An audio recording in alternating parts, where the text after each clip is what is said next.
personal impact, but I can talk about the economics of this. And Mr. Simon, the previous witness, had just said, and I can bring in the studies later to show you that the one category of on-the-job injuries, every category is flat or trending down, except for car driving on the job, auto-related accidents, and that's trending up. And we firmly believe the reason it's trending up is because of the cell phone use, distracted driving. And we call them crashes, not accidents, because there's nothing accidental about driving a car and holding a device and then plowing into somebody. That's not an accident. It's preventable. It's a crash. And we should do something about it. So everybody's paying for it. You're paying for it in your auto premiums. Consumer auto premiums in Minnesota in the last 3 years is up 15%. And, and this is in an era where we have this high-tech anti-collision devices on so many cars. Yeah.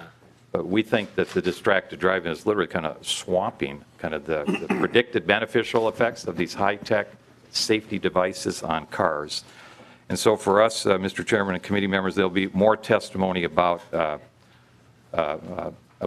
is this working in the states? 110 million Americans are living in states that have this law, 110 million, and it'll continue to grow. But two last ones I want to cite. Over 2014 to 2018, this is from the Insurance Institute for Highway Safety, there's been a 57% increase in the manipulating a cell phone when driving. So there's other things you can do, but talking is one, a 57% increase. And for the risk of a fatal car crash is 66% higher. 66% higher if you're driving and manipulating a cell phone. So, Mr. Chairman and committee members, for those reasons, we just are very pleased to support this, urge your support for this and moving forward and having Minnesota join the states that have enacted this law and to get this done in 2019. So, thank you. Thank you, Mr. Johnson. Representative Runbeck has a question. Thank you, Mr. Chair, and good to see you, Mr. Johnson. We keep hearing a lot about the large grouping called distracted driving, and I'm just wondering the data, and is it reliable, and what do we know about the variety of kinds of distracted driving and the percentages, how well have we been able to nail it as a phone thing? And I guess my other question is, I've heard from just in the last month from an insurance agent that our rapidly increasing car insurance rates are because of uninsured motorists. So maybe you could address those things. Sure. Mr. Chairman, Representative Runbeck, I can bring in to you, I don't have it with me today, but I'm happy to bring in some of these statistical studies, the data from the Insurance Institute for Highway Safety. There is a considerable amount of data that from the perspective of auto insurers, as I said, the data is clear and it supports the fact that distracted driving, the Insurance Institute for Highway Safety is coming out in this next week or so with some national surveys about consumers and what are the types of distractions, but this device and holding it and using it is the primary one. I think the notion that, eating food in a car or reading a newspaper, are there other distractions? Yes, they are. But this is the one that's the primary distraction, and I'm happy to follow up with some of the data that we have. So we're comfortable testifying today and answering that it's solid data, and it's continuing to develop.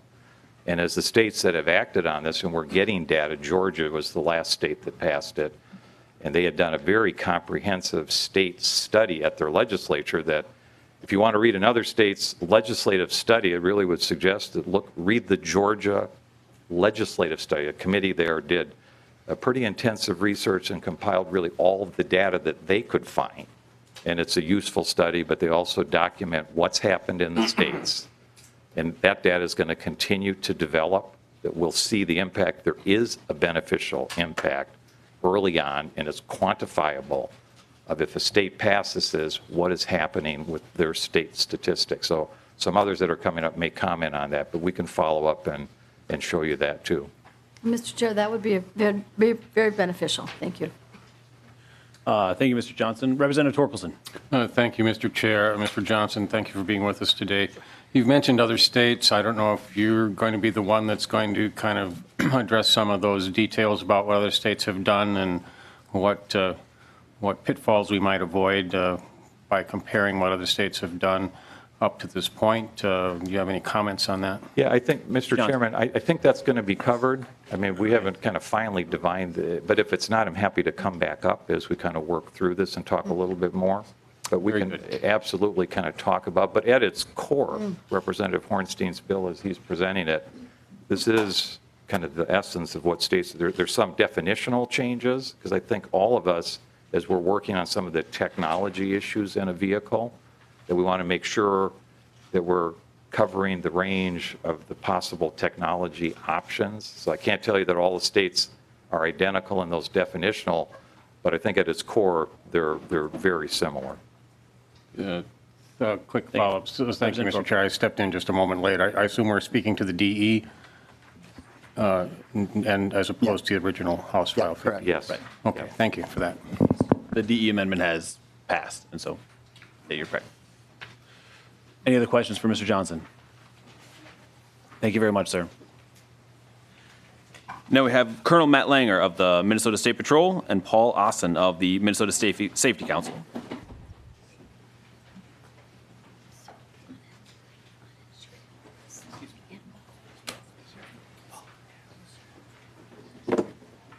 Thank you very much. Again, if you could say your name and association for the record, please. Good afternoon, Mr. Chair, members of the committee. My name is Matt Langer. I have the privilege and honor of serving as the chief of the Minnesota State Patrol. I've been before this committee and other committees the last couple of years testifying, and my message hasn't changed. The issue of distracted driving on our roads is a very significant one for our organization and other law enforcement agencies and all of us as Minnesotans. It's a leading cause of injury and death and property damage crashes on our roads, as other people have indicated. I'm sure others will articulate both through data or personal stories. I'll be brief. I know there's several people that will testify behind me. We support this legislation from the State Patrol because we believe it's a necessary behavioral shift for Minnesotans to start concentrating more on driving and getting the cell phone out of their hand. And this law would help us both from an educational standpoint and an enforcement standpoint, because this concept would allow troopers to enforce the texting while driving ban that's already on the books much more efficiently and with much less conversation roadside between drivers about what is legal, what's not legal. I was texting, I was looking for a phone number, I was looking for an address, or all of the other things that come into play. Just for context, for this committee's help through the courts, there were 9,545 citations issued last year in 2018, just to give some of the data supporting why this behavioral change is necessary. That's gone up for 9 straight years and was a 30% increase over 2017. So certainly this is a huge challenge for all of us that drive, and particularly those troopers that are enforcing that law on a daily basis. Thank you. Thank you, Colonel. Mr. Chair, members of the committee, my name is Paul Austin. I'm the president of the Minnesota Safety Council.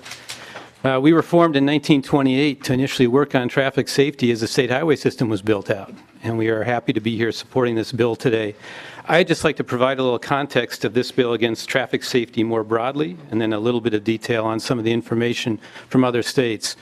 There are 5 major causes for crashes and fatalities on the roads: speed, impairment, fatigue, distraction, and then everything else. My point being that we're talking about working on distraction at this point. So will this bill solve all the fatalities and crashes on the road? Absolutely not. It's just one piece out of the big 4. And even within distraction, there are many forms of distraction, as Representative Runbeck referred to. There's people who eat and shave and cook and do all kinds of things in their vehicles while they're driving. This will not directly address any of those. And even going hands-free is not distraction-free. If you're interacting with a phone, or you're interacting with your radio, or you're interacting with a passenger, you can be cognitively distracted. So with all those caveats in place, I still have an enormous but. This is worth it. In 2012, when the commercial motor vehicle carriers were under rulemaking for regulation to go hands-free and one-touch in their system, the Federal Motor Carrier Administration cited a stat that going hands-free is 6 times safer than being hands-on. So just moving the phone out of your hands does make a difference. There have been 16 states and the District of Columbia that have adopted this over the last few years. Some of them as long ago as 2001. That would have been New York. And in 13 of those 16 states, they've seen large decreases in fatalities, approaching 20%. Some places much higher than that. The average is about 16% across those states in the first 2 years. Georgia adopted this law, implemented it on July 1st, and they've seen a 7% increase in the last 6 months of 2018. So is hands-free an absolute fix for all fatalities? No, but it's clearly a factor that comes into play, and you can see data that shows that the roads do get safer when hands-free is in place. That's why these 17 other governmental organizations have moved that way over time, because they've seen that hands-free is a nice step forward. If you take a look at the number of fatalities we have in this state, and if we can get a 16% decrease in the year that follows implementing hands-free, that'll be about 55 people whose deaths would have been prevented. We think that's a great step forward. Thank you. Thank you. Representative O'Driscoll.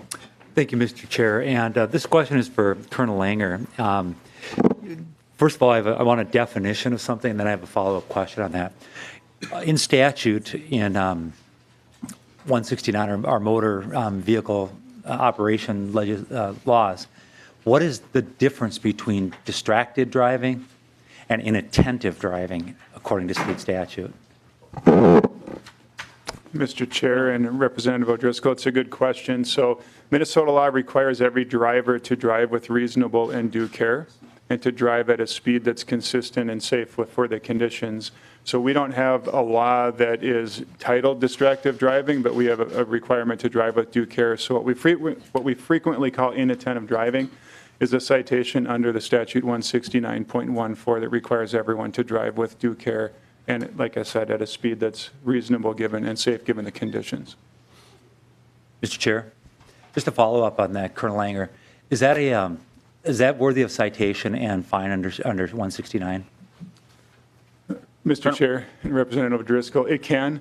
It's language that's used sometimes for those situations that aren't always covered under the law, but can be very dangerous. So the situations where someone's clearly not paying attention and they're, what Paul said, putting on makeup or looking at a book or reading a book on the steering wheel or all kinds of things that I'm sure you've seen and we've seen on a daily basis on our roads, that law helps us to take enforcement action and change behavior because it's not ultra specific on one thing, but it's anything you're doing that takes away your attention from driving and is of the trooper's belief that you're not operating with reasonable and due care.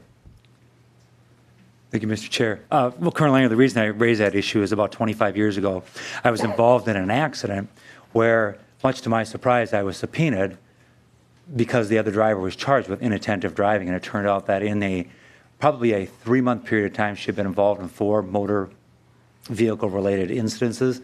And when I showed up into court, much to her surprise, she said, "Oh, you were such a nice guy at the scene of the accident." I didn't have the heart to tell her that they're going to ask me to testify against her in a proceeding on that. So I thank you for helping with that clarification. And then I guess the other question is, if we're assuming that it has data that says use of cell phone operation is the number one, do you have anything number 2 and number 3, or is there something else that we should be looking at and taking into consideration when looking at this particular bill this afternoon? Colonel Langer. Mr. Chair, Representative O'Driscoll, I don't know if are you talking specifically about other distractions beyond the cell phone? Mr. Chair, Colonel Langer, I'm just, we've talked about putting makeup on, cooking, all these different kinds of things. What's maybe number 2, number 3 that we should be thinking about as the legislature, or is it, boy, 50% is here and then it drops off to 10 and 5 and 3%? What are we looking at? Colonel Langer. Mr. Chair, Representative O'Driscoll, it's a great question. I think if we were to wave a magic wand and remove cell phones, iPads, laptops, electronics, handheld devices from vehicles, I feel like we've solved the vast majority of things that are likely to distract people. At the same time, I've read research studies and have been told by people at the Center for Transportation Studies the actual number one cause of distraction is being lost in thought. It's just not paying attention. And I think that makes a lot of sense, although it would be really difficult to observe and even more difficult to enforce. But it's a point worthy of discussion because anything that takes your attention away from driving is a distraction. And the sky's the limit with what could potentially bring your attention away from driving. Representative Koznick. Thank you, Mr. Chair, and Chair Hornstein, thank you for bringing this forward. It's a little early in the session to start wrapping our ideas around it, but I think it's something that needs to be discussed, obviously. Just had a couple questions for maybe the Colonel and the difference between the bill that you submitted and the DE amendment.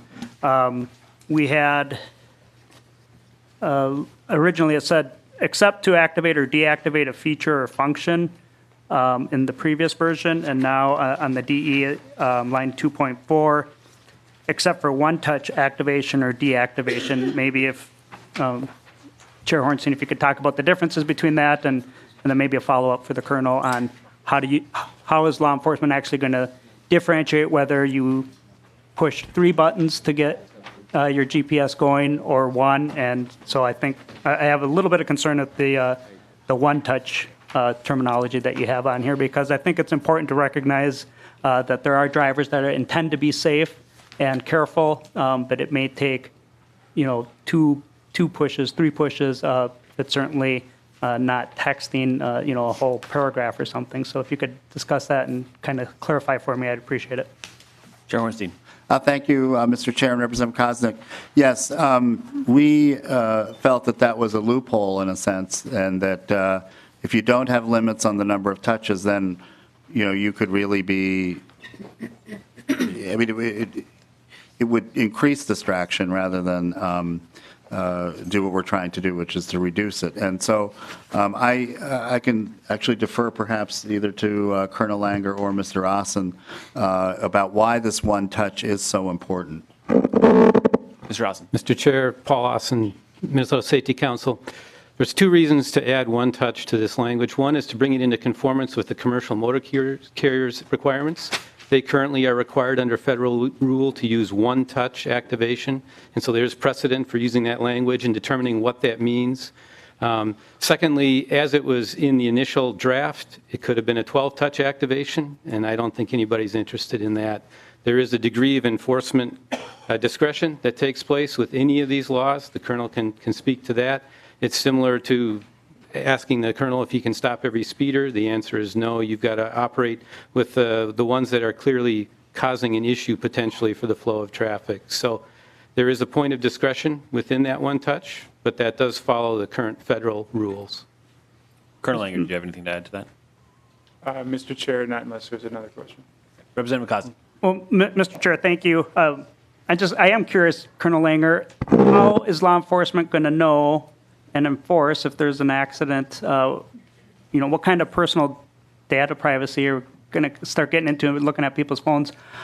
How many pushes and touches and that they've done? And so I kind of prefer. I understand the change for the language. I really do. And I guess I didn't see it as much of a loophole as kind of understanding the reality of how some of this technology is used.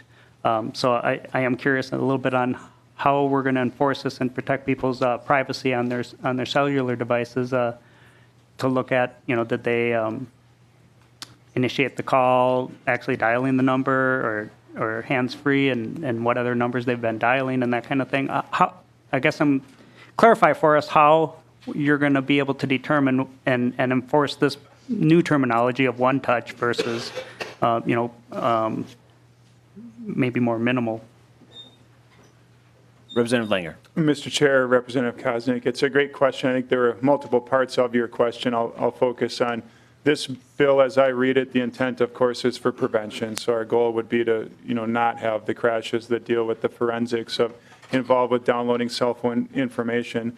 On the preventative side, it would be troopers and officers, deputies, law enforcement observing what's going on while people are driving. And when I talk to troopers and what I observe myself is it's pretty easy to recognize those people that are using their cell phone to text or to do something other than drive.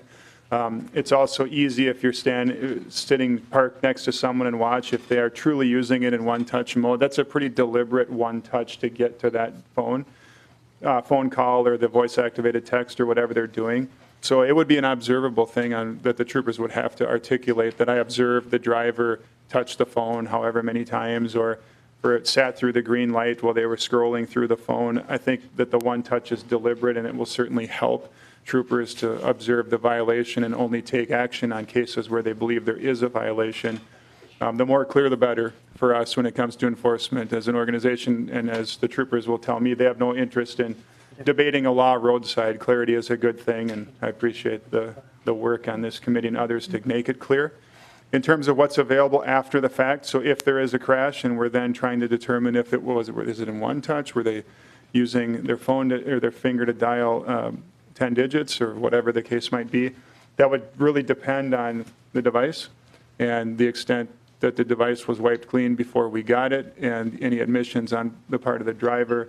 But that would be the same situation that we deal with now in getting that cell phone downloaded from a forensic perspective and then trying to determine what was being done on that phone that may or may not have contributed to the crash. But every carrier is different, every phone is different. It's really hard for me to say exactly what scenario would give us result X. Representative Koznick. Well, no, I appreciate the comments, and so it's still a little confusing, and I think it might cause some concern for the public in terms of what is allowed and isn't allowed. But I appreciate the intent of the bill still, and I think it's something that needs to be discussed so we can move on. Representative Mason. Thank you, Mr. Chair. I just wanted to make a few comments about the historical perspective of this bill.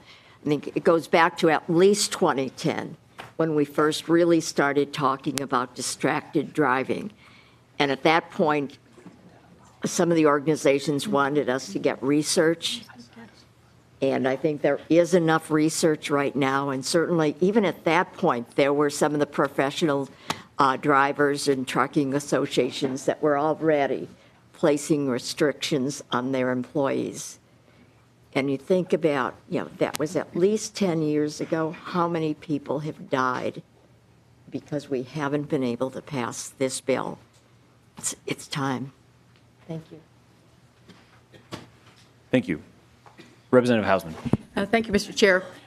What I found helpful was a letter in our packets from the Safety Council, the Trucking Association, and the Insurance Federation, because they reminded us that this bill is focused on prevention. And Colonel Langer, I think you made that point as well, that increasing penalties might be an important policy discussion sometime, but that should take place in another bill at another time. And that's what I hear reflected as you're describing what perhaps the bill is not prepared to do, and what even the clarity of your enforcement isn't informing us of in the same way that prevention might. So just focusing on the fact that this is a bill for prevention, and that helps us in our questions, framing our questions too. Thank you. Colonel Langer. Mr. Chair, Representative Hausman, I appreciate those comments. As an organization, I would much prefer that we prevent texting while driving and crashes than enforce the texting while driving law. And we do both, make no mistake about it. It's our charge under the law, but a significant part of what the State Patrol believes in is education and prevention. And I'd much rather prevent a crash than enforce our way after a crash or hold people accountable. And I think this legislation, when I say changes the behavior of Minnesotans, it's in a way that prevents crashes from occurring. Thank you, gentlemen. The next testifier we have today is Vance Stuehrenberg from Blue Earth Commissioner. He is Blue Earth County Commissioner and Chair of the Transportation and Infrastructure Policy Committee of the Association of Minnesota Counties. Thank you, Mr. Stuehrenberg. Please say your name for the record and your association. Welcome, Mr. Chair. Members of the committee, my name is Vance Stuehrenberg, and I'm a Blue Earth County Commissioner and also Chair of the Association of Minnesota Counties Transportation and Infrastructure Committee. On behalf of the AMC, I would like to offer our support for House File 50. At our AMC annual conference this last December, we adopted a platform position to put forward jointly by our transportation and public safety committees in support of legislation that would require hands-free cell phone use while driving. As a transportation advocate, our primary concern is the safety of the traveling public. Making sure our infrastructure is safe is part of the equation, but responsible driving behavior is another aspect.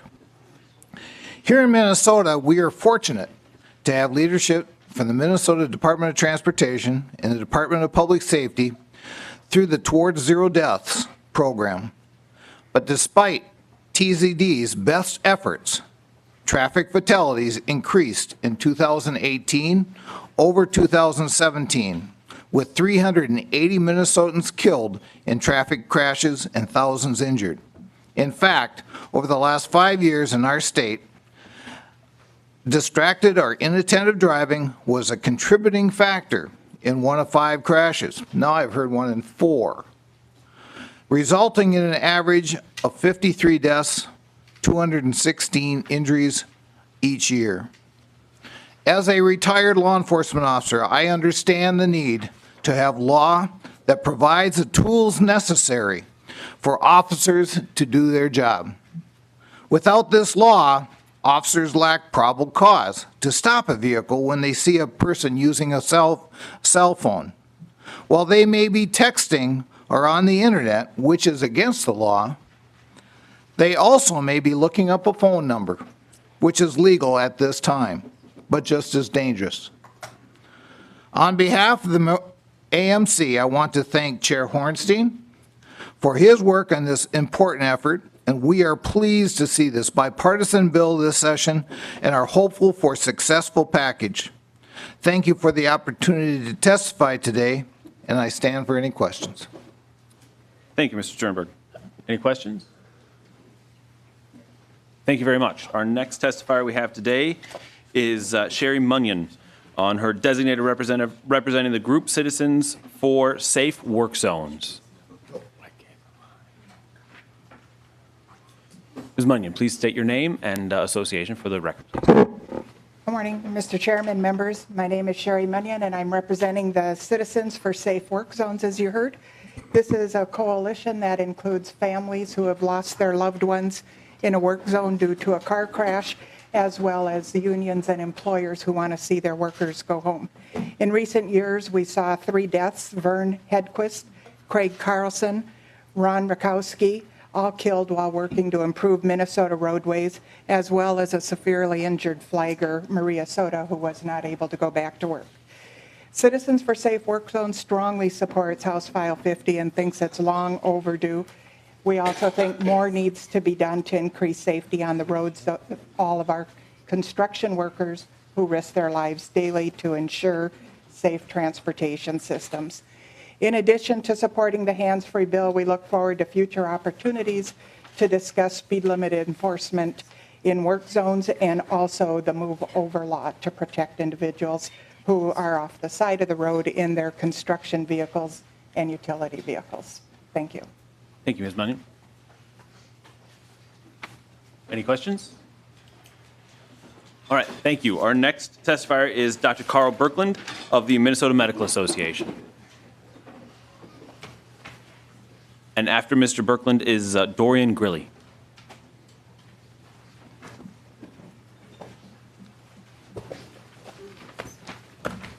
Dr. Birkeland, please state your name and association for the record. Good afternoon.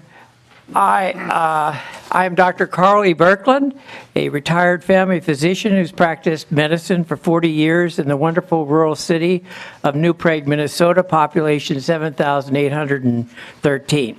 Mr. Chair and members of the Transportation, Finance, and Policy Committee, I appreciate having the opportunity to testify before you today in support of a public safety bill that bans the use of handheld cell phones while driving. In rural New Prague, an innocent beloved family member was directly affected by a distracted driver's reckless, self-absorbed, dangerous behavioral choice, a choice delivering a lethal force in a moment and changing a family forever.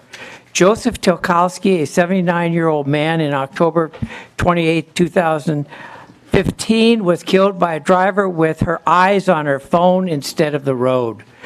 He was dressed in a neon yellow jacket as he crossed the two-lane country road in front of his home to get his morning newspaper from the mailbox by the roadside.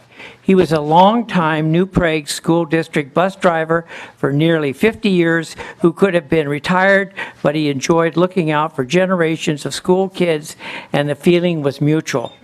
The primary factor in the crash was that the driver was distracted and not paying attention to the roadway ahead of her due to cell phone use. There was no indication that she tried to brake before striking Mr. Tilkowski. Our medical clinic has taken care of the medical needs of the Tilkowski family for years.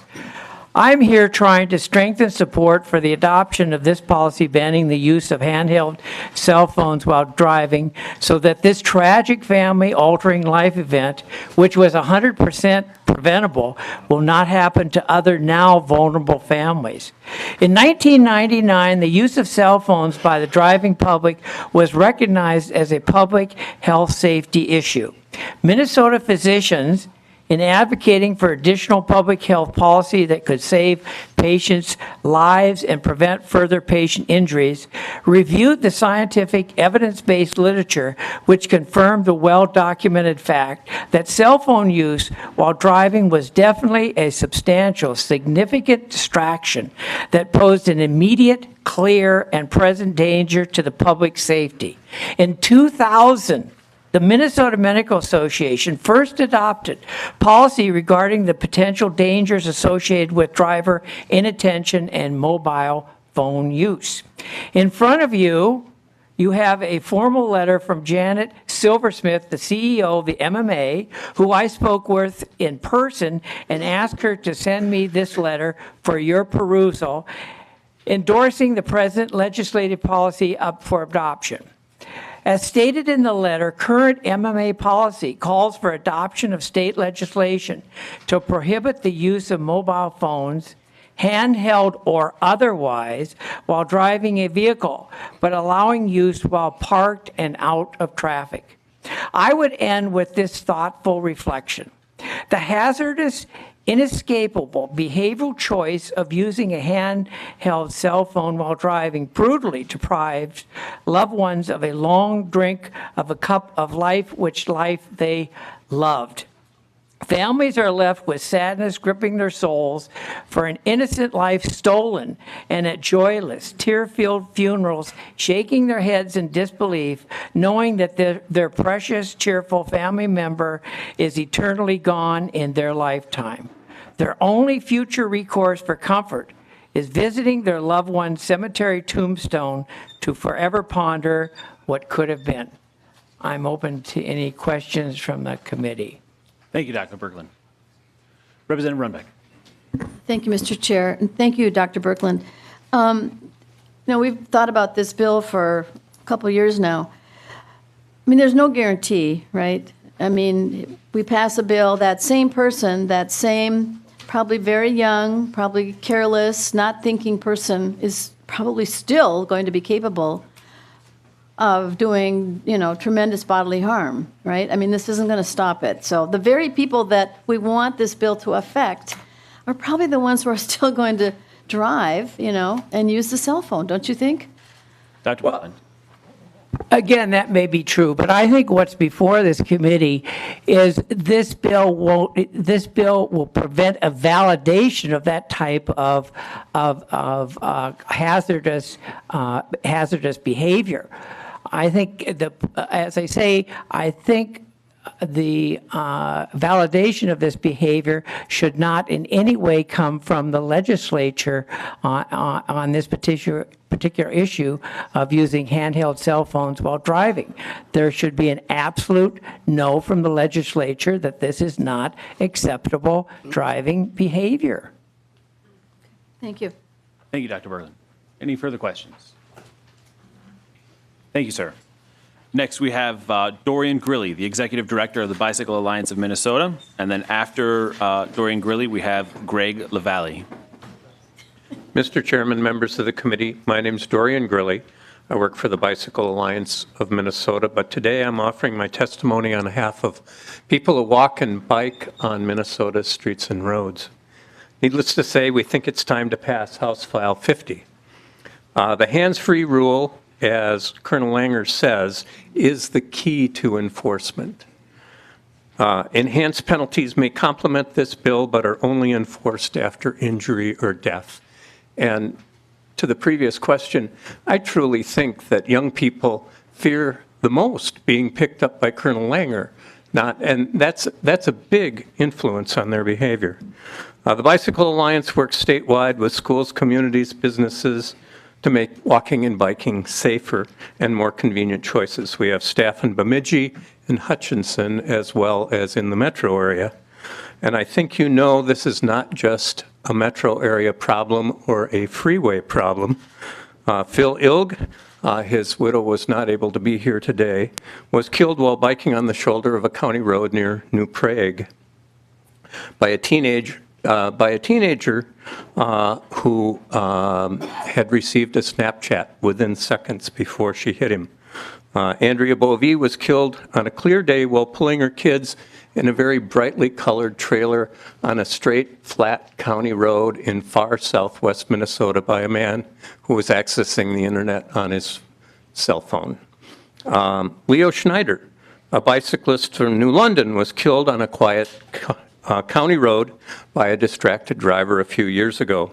His widow, Mary, told me that Leo rode to work for decades with no trouble and to many other places after he had retired, and then in an instant he was gone.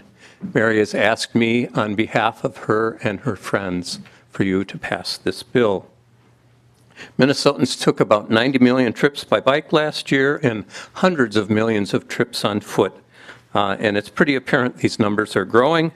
Most people would like to walk and bike more, and I get emails and phone calls about this issue on a daily basis. But many don't feel it's safe to do so in many places on our roads.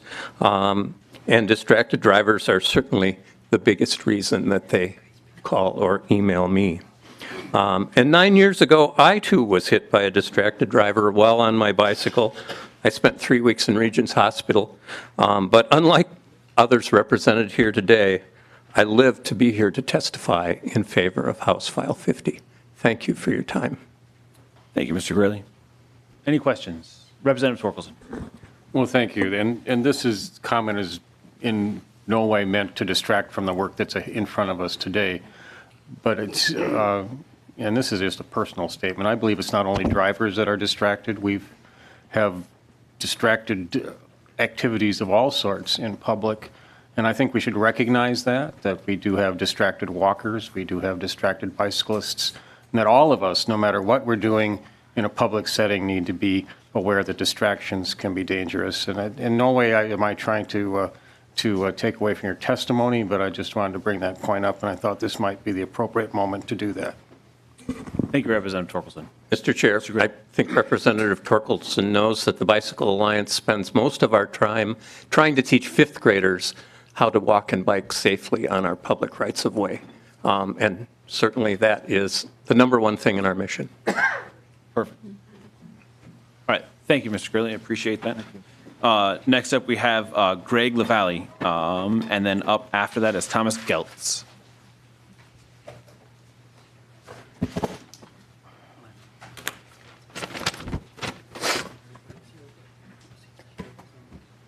Good afternoon, Mr. Chair, members.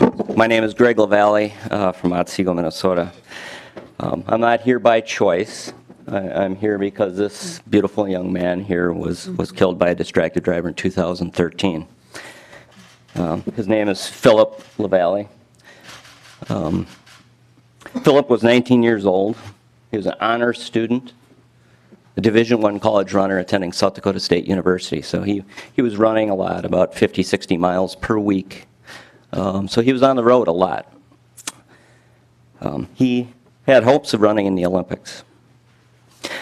But he was much more than just a runner. A lot of people knew him because of that. I want to tell you a very quick story to help you know what a great person he was.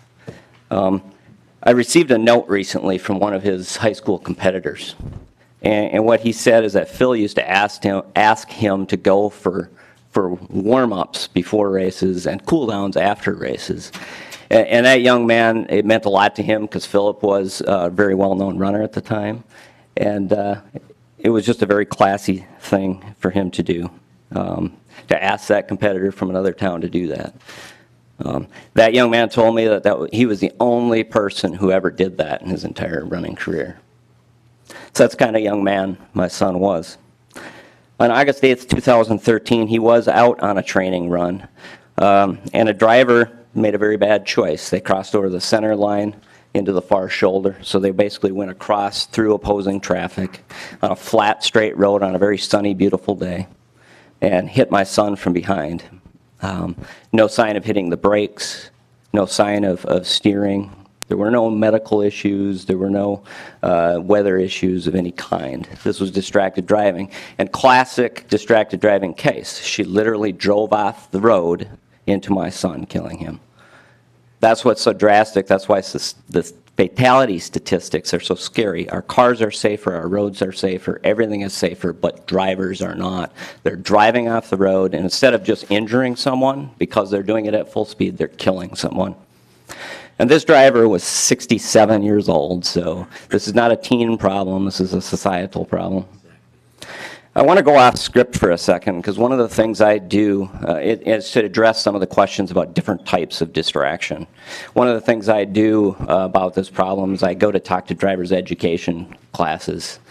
And I do a 1-hour presentation on distraction. And anybody who's been a teacher knows you have to learn a fair amount about the details and fundamentals of a topic before you can teach it effectively. Through my research, what I like to talk about is how simple distraction is. There's 3 different types, okay? There's visual distraction. It's something that takes your eyes off the road. There's manual distraction. It takes your hands off the wheel, okay? And then there's cognitive distraction, something that takes your mind off the road. When you think about texting, it involves all 3 types of distraction. There are very few other things that we can do while driving that involve all 3 types of distraction such as that. This legislation is about stopping that behavior, stopping all 3 forms of distraction happening at the same time. So I'm certainly not an expert, but I think that's a fairly simple description of what's going on out there today. I'd like to come back to something. We hear these statistics thrown around about 1 in 5 crashes being caused by distraction. If we go back to 2007, the year the smartphone became mainstream, and we take all the traffic fatalities in Minnesota and multiply that by 20%, I believe the number we come to is 800 fatalities. 800 people have been killed due to the senseless, selfish behavior. And I label it as selfish. If you think about it, most of us go through the day, and there's only one thing we do that has the potential to kill someone, and that is drive. Talk about distraction. I have one of these smart devices on my watch that just decided to talk to me. How embarrassing.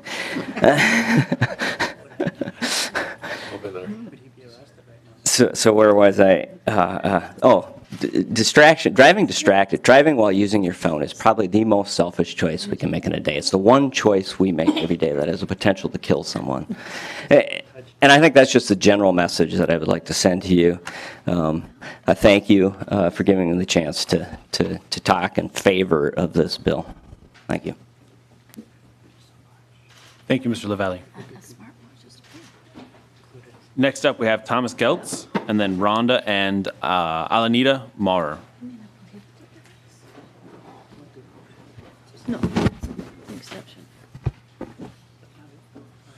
Mr. Vice Chair, Representatives, my name is Thomas Geltz.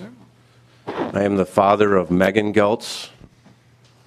Megan was killed on February 29, 2016 in Stillwater, Minnesota. That's Leap Day. I also lost an unborn grandson. Megan was pregnant at the time of the crash. And like Mr. LaValle, the other driver drove across the road, into oncoming traffic into the ditch on the other side of the road and came upon my daughter's vehicle stopped behind a stop sign. I mean, these types of crashes are occurring because people don't slow down at all. You know, years ago when we didn't have the phone, people would slow down before they hit the pile of cars. If there was a slowdown on the road, we'd slow down to 30 miles an hour, and people lived through those kind of crashes. Now, our speeds are 60, 70, 80 miles an hour, and we're crashing into vehicles, and we're not slowing down at all, and people die when that happens. My daughter and unborn grandson died, and I have a 6-year-old granddaughter now who has to grow up without a mama because of some distracted driver. I'm a safety consultant. Like Mr. Lavallee, I travel around the country and speak on distracted driving. I've been doing this for 30 years. The last 3 years, I've got a renewed interest with this. I've teamed up with the National Safety Council out of Chicago. And I can tell you that, you've heard a lot of statistics. In 2008, we had mass adoption of the smartphone, which changed things drastically. For 53 years, our fatality rates nationwide were going down, up until 2009, the year after the introduction of the smartphone. Those fatality rates leveled off for several years and now are going up in direct correlation with those phones. They're so powerful, they're so addicting. That's why I spend most of my time going to high schools and talking to the kids in their auditoriums about the dangers and what can happen. I know I can't change everyone's behavior, but if I can change a handful in each school, that's better than nothing. Just like this bill will help. It won't completely eliminate the problem, but it will help. And maybe if we save some people's lives, then it's all worth it in the end. It pains me to tell you that I used to drive distracted. I'm a business person as well, and I was on my phone all the time up until the crash. Now I drive and I watch people, and it is very scary to see how many of them are driving distracted all around me all the time, even coming over here this morning. It's all over the place. If you don't see it when you're driving around, you're part of the problem. Because I didn't see it either when I was driving distracted, and now I do. My granddaughter knows I travel a lot. I tell her I fly over her house and I say, I'm gonna wave to you so you can wave back. Let's look for the jet with those little red tail fins. And you know what she said to me shortly after her mother died? She said, Papa, don't wave, just when you're in the clouds, bring Mama back down for me, okay? What do you say to a 3-year-old at that time? We've been working on this for a long time. I'd really appreciate if we can get this hands-free bill onto the floor and pass this legislative session. Thank you very much. Thank you, Mr. Geltz. Next, we have Rhonda Maurer and her cousin, Alanita Maurer. And next, we will have Bill Kelly after that.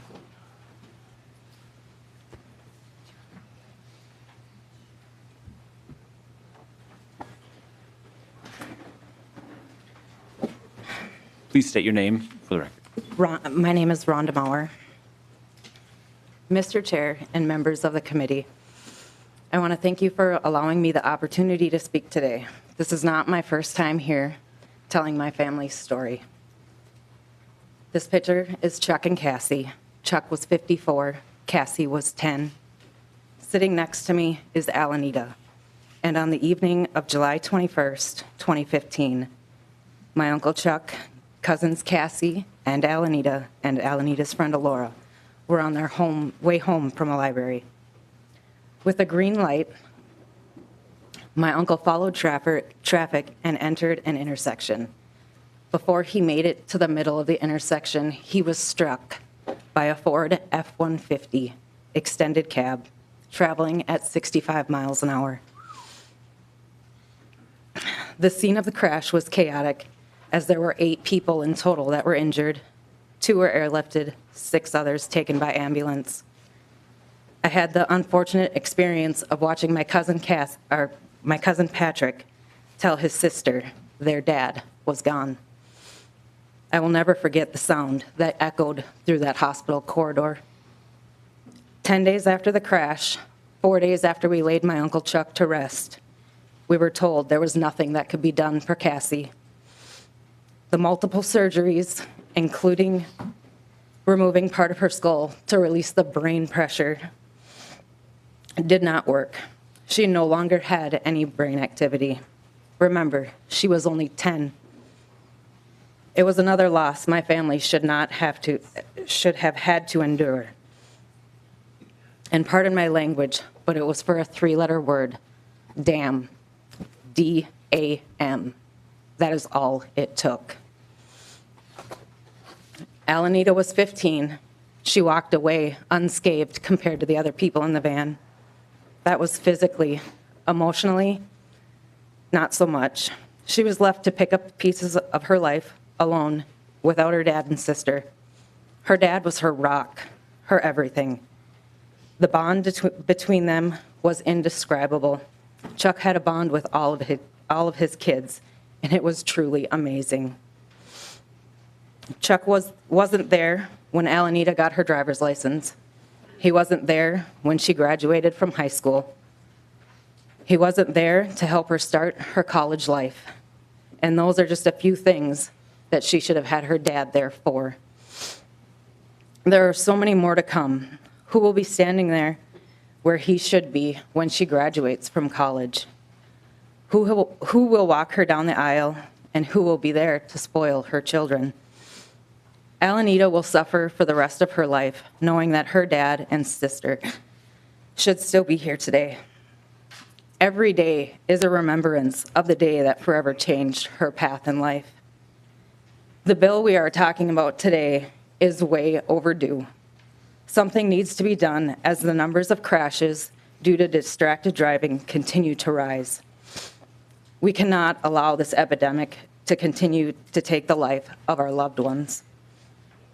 Driving is a privilege, it's not a right, and we need to take the phones out of the hands of the drivers. It is our responsibility to make our roads safe, and if attitudes and behaviors don't change, it could easily happen to anyone's family in this room today. Thank you. Thank you. Mr. Chair and members of the committee, my name is Alanita Maurer. Thank you for allowing me to speak to you today. I spoke about this subject before, but it was nothing like this, and this is extremely important to me. I want to tell you my story. On July 21st, 2015, my father, my sister, myself, and a very good friend of mine, Alora, were involved in a 2-car crash. 8 people were injured at that intersection that night, and 6 people got to continue living. My father passed away that night, and my sister 10 days later. Anyone who knew him knew he was a loving and caring guy who put others before himself. For example, when we were in the accident, he refused to let him be helped before Laura and Cassie. Alora had many injuries. Both of her lungs were bruised, her meniscus and ligaments in her knee were torn. She lost 7 layers of skin on both her feet. Her right ankle was sprained and a severe concussion. She had a lot more injuries, but I only have so much time. I was fortunate to walk away with a fractured collarbone, cuts and bruises on my hips, and whiplash from the seatbelt. Cassie was never able to wake up. She had 2 emergency surgeries to keep her alive, but nothing was working. There was way too much head trauma for her little body to handle. Mind you, she was only 10 years old. All these injuries are physical. They only last for a small amount of time.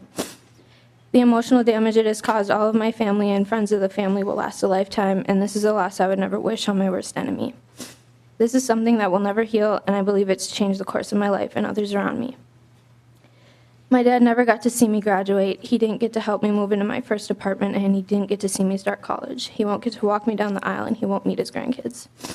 Him and I had a bond that could never be broken, as he did with all of his kids. He took care of our friends like they were his own.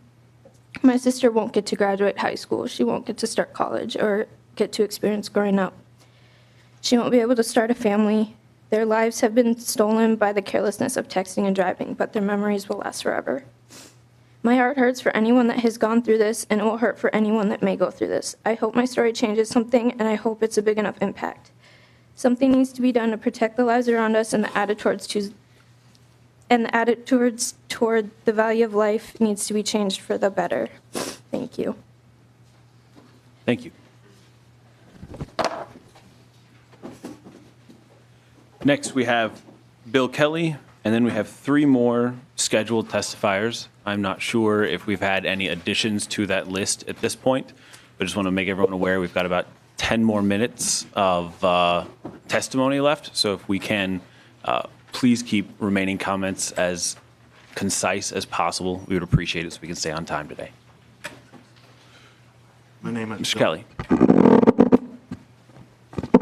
Chair and members. My name is Bill Kelly. I live in Lino Lakes. I'm a citizen advocate for the Minnesota Brain Injury Alliance. And you got this paper here about me. And my representative is sitting right over there, Linda Runbeck. And I had a car accident.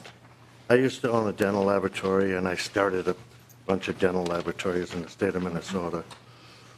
And I did cosmetic stuff, and I was on my way back to the lab one day, and 1:30 in the afternoon on a Monday afternoon, distracted drunk driver. I came off the freeway on the exit ramp, and I'm behind a dump truck, waiting for a red light to change, and a distracted drunk driver came up behind me and hit me 60 miles an hour. The police said he never even touched his brakes or anything. Anyway, I woke up. I thought it was the next day when I woke up, but it was a month or something like that after. My retinas got detached. I couldn't see. I was blind. I had to have my eyes bandaged for a year and not move them to hold those retinas tight. Anyway, I can see now. I can walk with thanks. I used to go to HCMC 3 days a week, all day long, and then Courage Kenny a couple other days. And anyway, here we go. Thank goodness we live in the state of Minnesota. And I pause at that right now because we've been trying to do this for 8 or 9 years. And I'm just wondering what the heck is the holdup? Don't you guys get it? That hands-free cell phone use is going to save lives. It could be your daughters, your children, your neighbors, or whatever, or yourself. And I want to know what the holdup is. It's not on my paper. I just went off a little bit. Anyway, please support. After my accident, I was blind. I couldn't walk. I had to do all that. Lived in a foster care home for years. Now I live at a home all by myself. With my dogs. I have 2 Basset Hounds. They're just awesome. They're my what do you call them? Companion dogs. And anyway, please. Yeah, you're pointing at this drunk driver, distracted driver. Okay, all I got to say is, what the heck is the problem? We've been doing this for 8 or 9 years. Let's get with it and pass this damn thing. It's House File 50, you know that, and Senate File 91. Just do it. It's simple. Thank you, Mr. That's all I have to say. Thank you. I don't get it.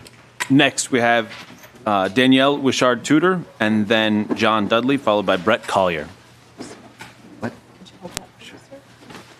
Hi, thank you for listening to me. I'm going to try to go really fast because I would like the other 2 to have a chance to talk. That's only fair. So I'm going to speak really fast, and I warn you, I can talk like an auctioneer. But anyways, okay.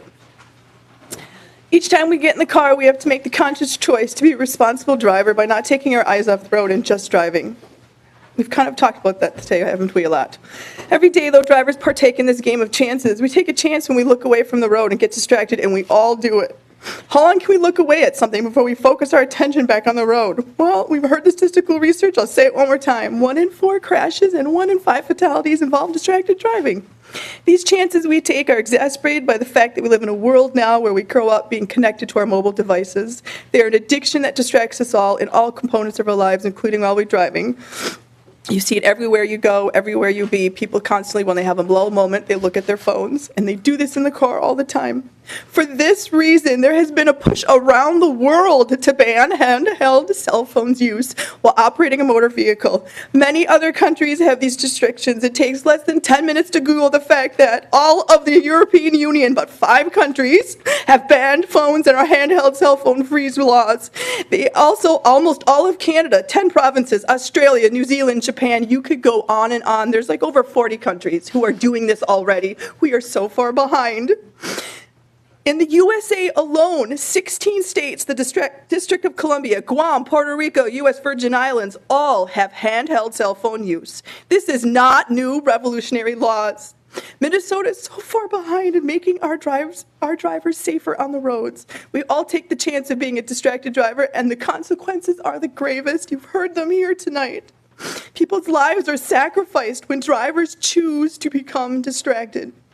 And yes, I know this personally. A driver became distracted and weaved all the way into my brother's lane. This is my beautiful brother. And without braking, collided into his vehicle at 56 miles per hour.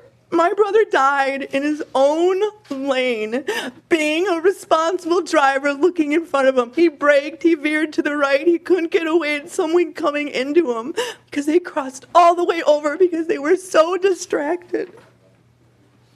People's lives are distracted by this. These are not accidents, okay? These are vehicular crashes that result in lives lost and families devastated forever, all because drivers forgot the most important thing you do when you get behind the wheel of a car is you just drive. Let's lessen the distractions on our roads and role model in Minnesota the emphasis of driving with no distractions, just like all the other countries around the world are implementing in 16 states in the District of Columbia. Let's get with it, Minnesota. Let's foster safer roads where we will not tolerate drivers who allow themselves to get distracted. My brother's life was worth more than someone's choice to get distracted for 30 seconds. His life was worth more than that. And a punishment of a misdemeanor or careless driving, and his punishment was his life, his entire life. Let's change the laws and save lives. This is what I want my brother's children to know, that their father did not die in vain. I'm sorry I'm so emotional, but when you wake up every day and think that person's 30-second choice took his life away, this is what it does to you. The senselessness of it is so hard to accept. So I apologize for being so emotional. Please think carefully past this. It's so important and get with the rest of the world. Thank you. Thank you. Representative Kais, you had a question. Do you want to take that now, or can we finish with the testimony first? Mr. Chair, more so to the procedure, I know we're getting short on time and how much time we'll have to debate, and I have a few questions that kind of, what the process for the bill is. So, but I certainly appreciate those that are here to testify and share your stories. So, thank you. Yes, if you could give the committee some direction. I mean, are we going to? We have 2 more move on this today, or yes, are we'll we move going to on have this today. Ability to talk about it a little bit? Okay. Yes. Next, we have John Dudley.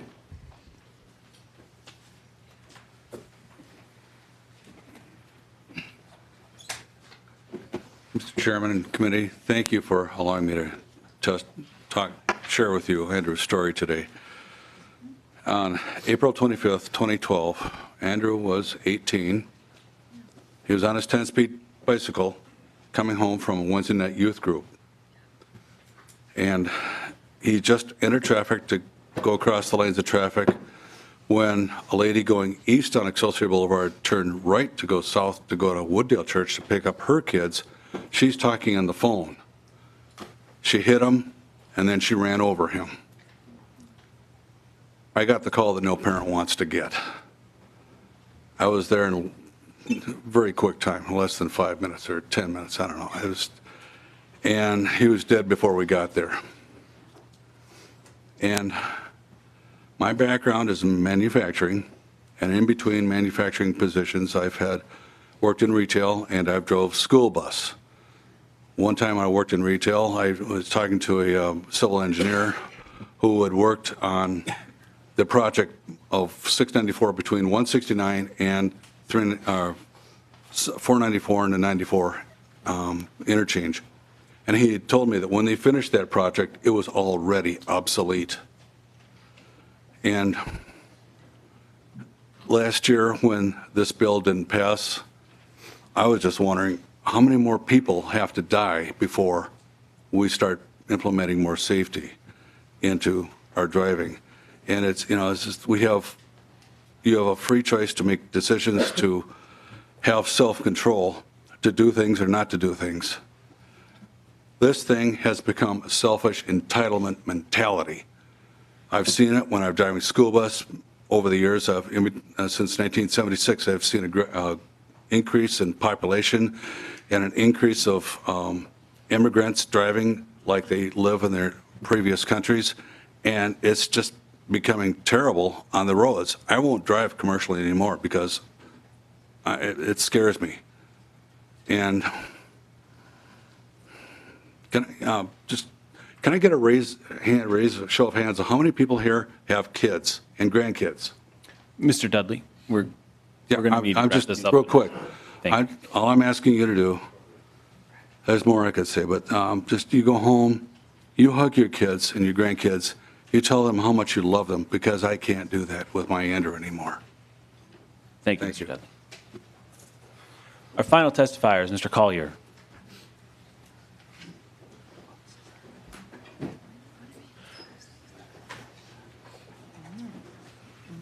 Mr. Collier, if you could please keep this brief, I'd appreciate it. Thank you. Chairman, committee members, my name is Brett Collier of Big Lake, Minnesota, and I work as an engineering consultant in the nuclear industry, and again, sit before you as simply a concerned citizen. I thought we settled how we were not in favor of making it illegal to simply hold a cell phone in your hand while driving last session. I provided testimony last session pointing out that of the 74 distracted driving deaths that occurred in Minnesota in 2015, only 2 could be attributed to talking on the phone, and we don't even know if those 2 drivers were holding the phone to their ears or using hands-free technology. So let me ask you, if your proposed statute had been in place in 2015, how many additional lives would have been saved? None. Your proposed House File 50 to make holding a phone in your hand illegal subjects the offender to a $50 fine for the first offense. This is the same fine that a person caught texting and driving today would receive.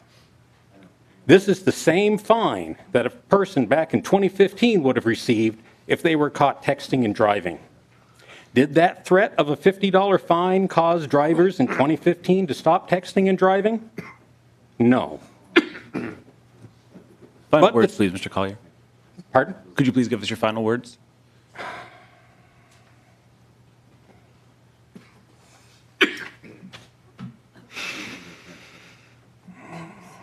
The only thing that this bill will do to result in thousands of drivers being ticketed for performing an action that, per statistics, has shown to not be a major cause in distracted driving deaths.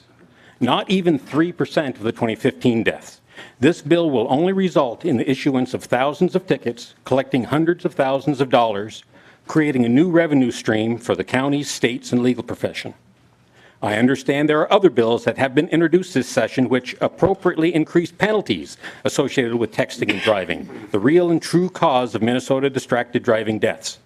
I would be in support of making the penalties associated with these true causes harsher so as to appropriately punish those individuals who choose to become a hazard behind the wheel, and hope that you will all too. Thank you, Mr. Collier. Appreciate that. Thank you for wrapping up. I very much appreciate it. All right. As I understand as well, we have an amendment labeled A1. I think there's someone that guaranteed me he would speak for 10 seconds, so. Okay. He wants to.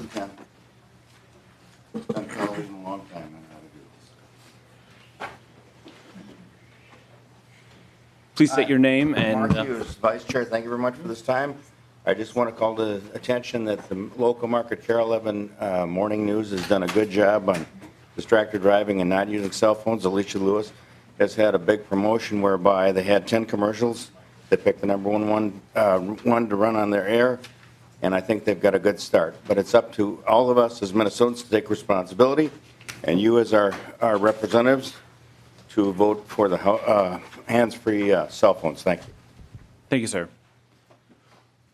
All right, now I believe we have an amendment A1. Who is offering that amendment? Well, thank you, Mr. Chair. I don't think I'm going to offer the amendment as written, but I spoke to the author of the bill prior to the hearing, and there's an oral amendment I would like to make. And if that is permitted, Mr. Chair. Please do. This is really to try and make the language of the bill a little clearer, and it's a fairly simple amendment. I will read it to you. I move to amend House File Number 50 as amended by the DE amendment to HO 50 DE1 as follows. On page 2, after line 9, insert item E. For purposes of subdivision 2, paragraph A, using includes but is not limited to holding a wireless communications device.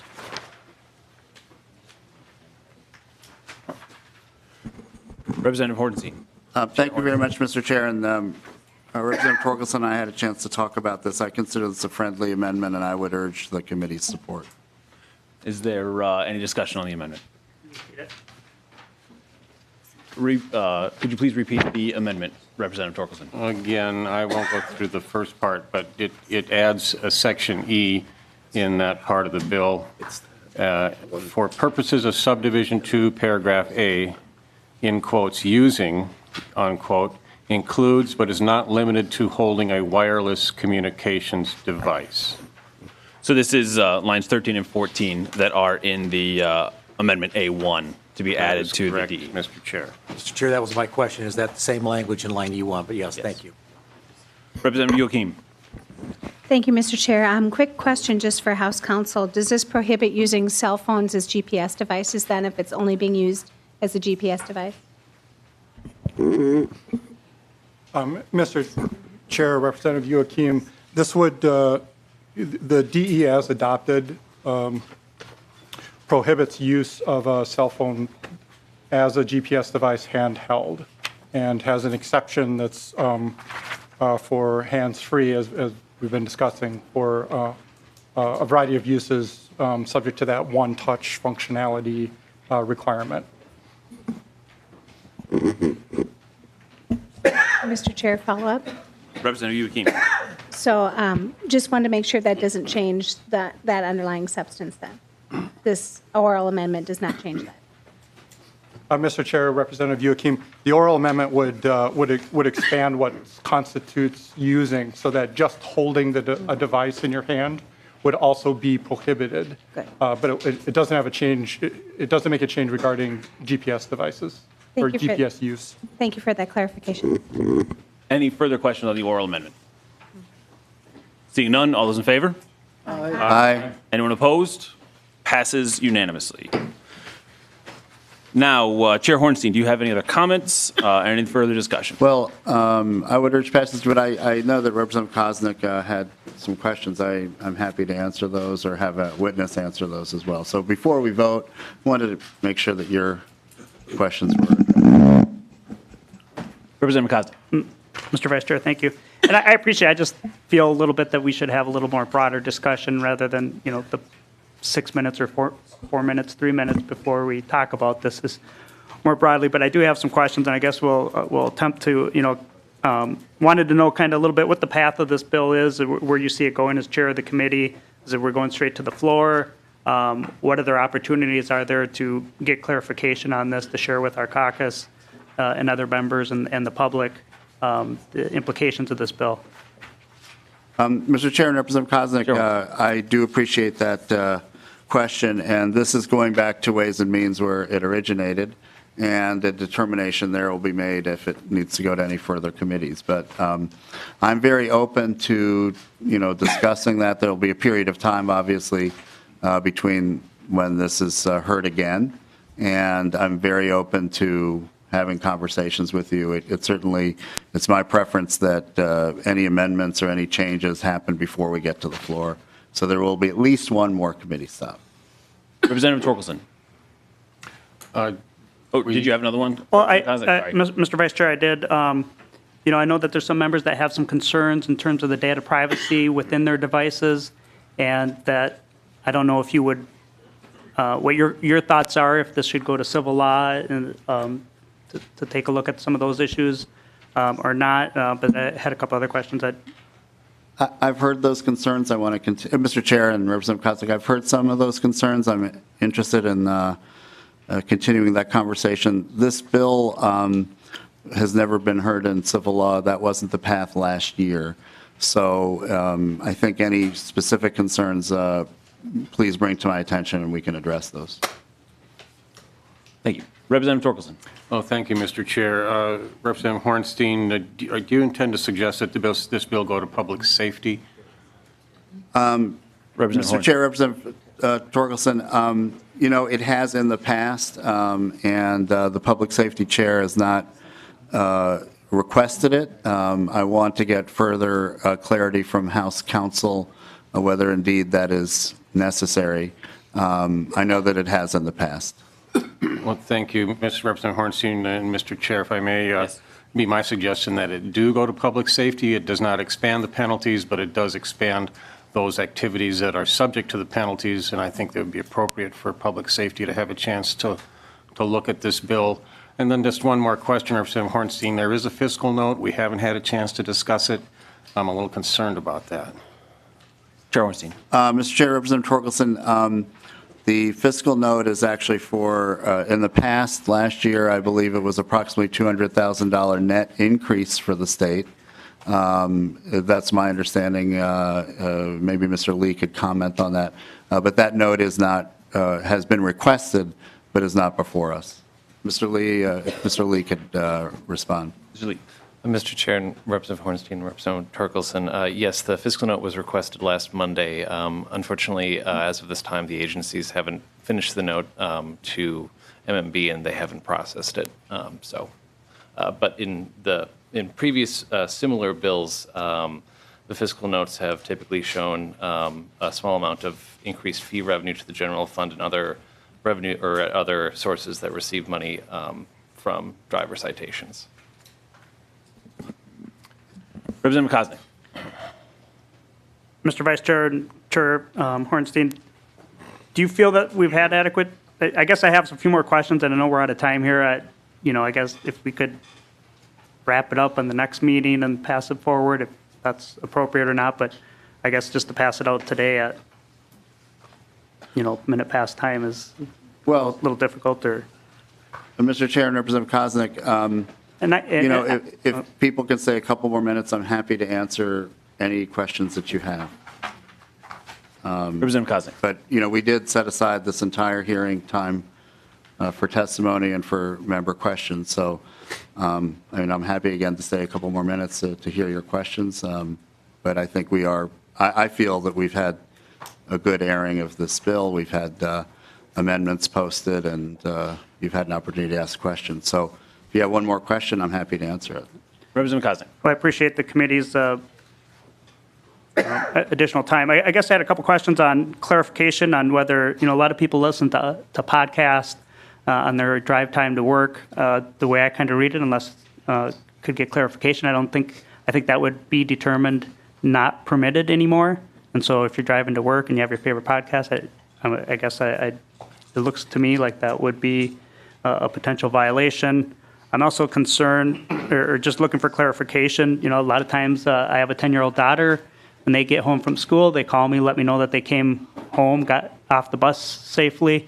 They don't have cell phones, but they do have iPads that they are only able to, they choose to use the voice FaceTime applications. And so is that now I'm not able to take, a mom or dad wouldn't be able to take their kid's call. So I think that's something that maybe we could clarify. Okay, let's take those one at a time there. Okay. Mr. Chair, I'll have Mr. Austin quickly answer those questions. Mr. Chair, Representative Koznick, listening to a podcast hands-free is allowed. This does not prohibit the use of stored information on the phone, even other forms of information that come into that phone, as long as you're accessing it in the hands-free or one-touch activation as defined in the bill itself.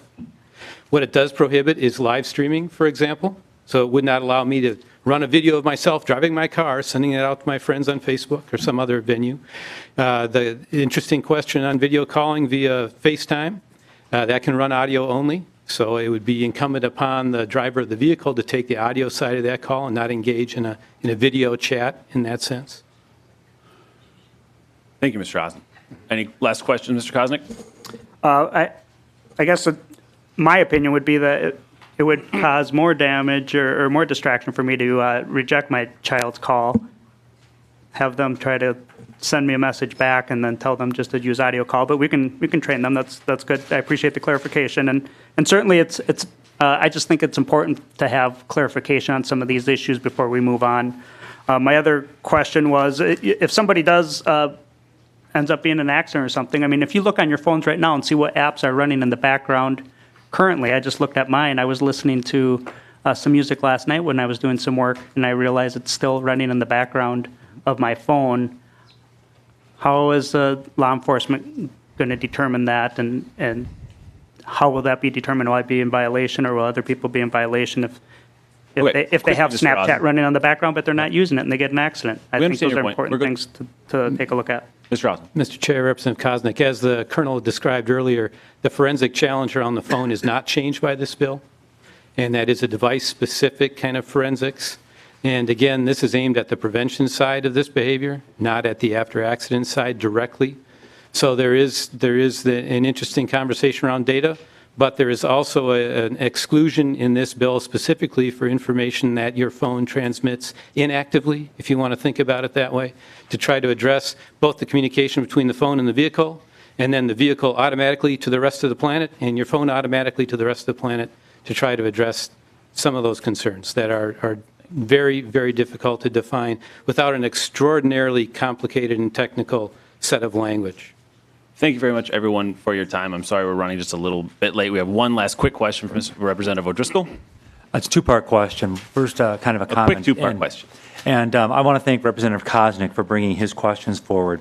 What we do in this facility and in this institution is we pass laws, and legislative intent is extremely important. And it's unfortunate that we don't have time to help set the track record for legislative intent in this committee as to what this bill will do.